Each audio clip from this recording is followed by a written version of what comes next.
expedited, no? Naghatag sila ikapulo sa tanan nilang abot. They follow every rule.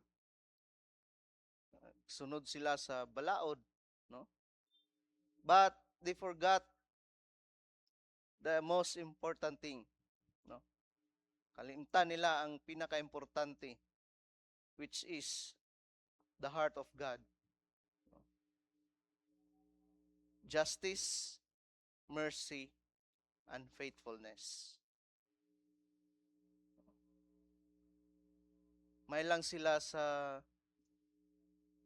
kanang panglabas nga anyo, no? Kanang may lang sila magpakitang tao, no? Apan diha sa ilahang pagkinabuhi, no? Wala nila kini kinabuhi, labi na ang kung unsay ilahang mga gipang istorya, no?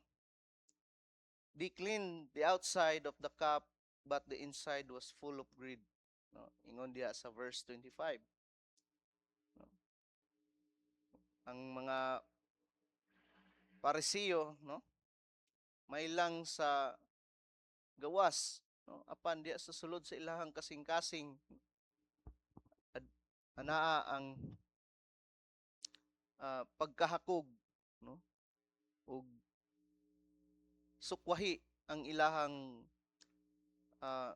ginahimo, no? Sa ilahang gisulti. It is easy to look good on the outside, no?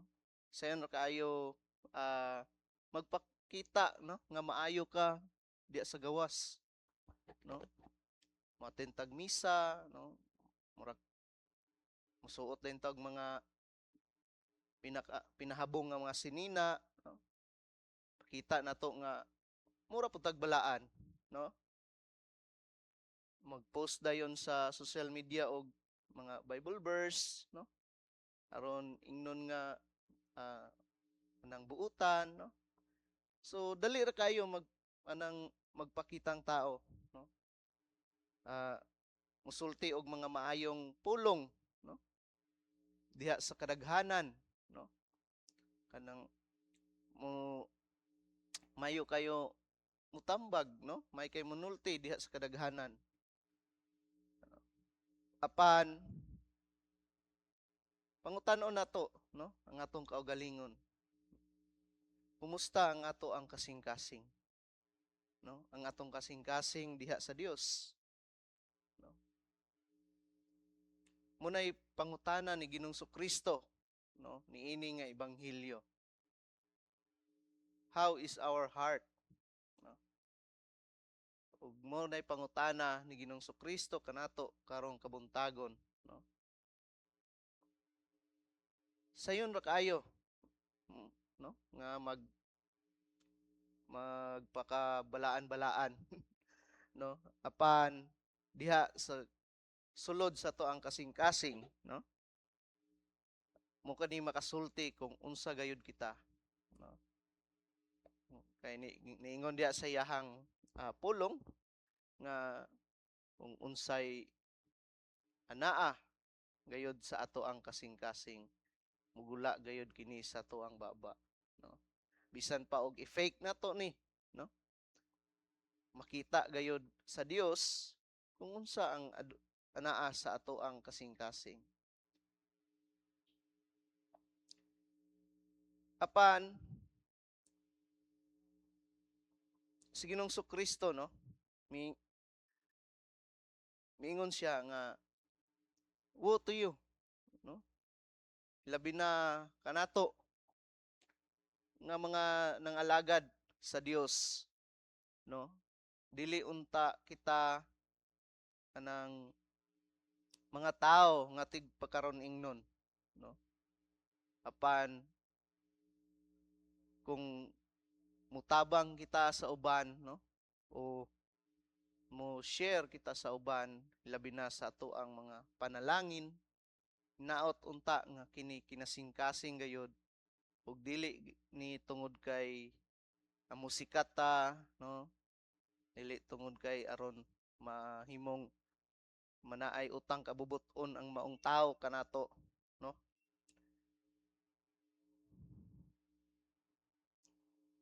Nini nga ebanghelyo si Ginoong Kristo nagtudlo kanato, no?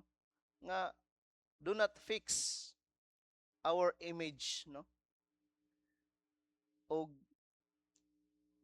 itang tanan giingnan ni Ginoong Kristo nga ayaw i-fix, no? Or ayaw tarunga ang imuhang imahe, no? Pinaagi sa imong kaugalingon apan nagingon si Ginoong Kristo kanato nining kabuntagon nga let me fix you, no? Let me fix you inside. No?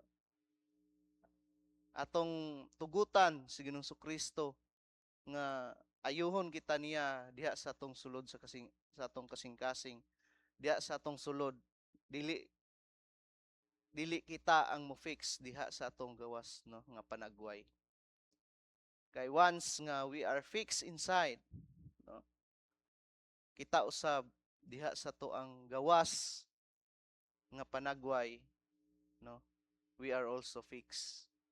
Ug mahimo kining mas maayo pa, no, kaysa kanang magtigpakaron ingnon kita, no, nga maayo kayo ang atong postura, no, apan guba ay kayo ta sa sulod, no?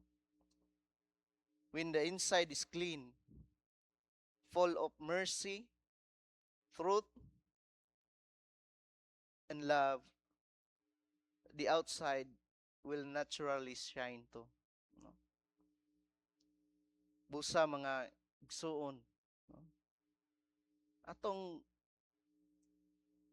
Atong imbitaron si Ginoong Kristo diha sa atong tagsa ka kinabuhi, no, nga mahimo siyang nga siya mao mismo ang mag-fix kanato, no? Ug ato usab nga ipalabi, no, kung unsa ang kasing-kasing sa Dios, no? Kung atong ibutang diha pod sa atong kasing-kasing kung unsa ang iyang kasing-kasing towards sa tuang isig ka tao. Mao kana ang ebanghelyo og palihog manindog.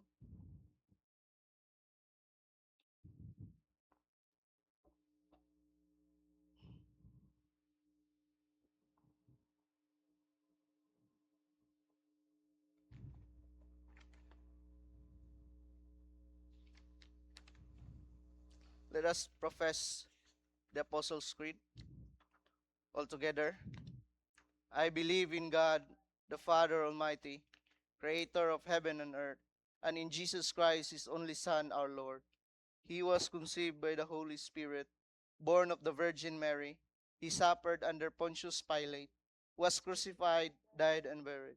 He descended into the dead. On the third day, he rose again. He ascended into heaven, and is seated at the right hand of the Father. He will come again to judge the living and the dead.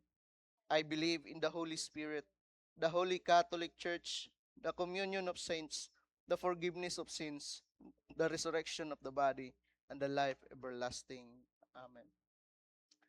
The suffragists said, O Lord, show your mercy upon us. And grant us your salvation. Enjoy your ministers with righteousness. And make your church safe. Give peace, O Lord, in all the world. For only in you can we live in safety. Lord, keep this nation under your care. And guide us in the way of justice and truth. Let your way be known upon earth. To save our nations. Let not the needy, O Lord, be forgotten. Nor the hope of the poor be taken away. Create in us a clean heart, O God. And sustain us with your Holy Spirit. Let us pray. Ama namong langit nun, salamat nga ikaw, anaa kanunay, nga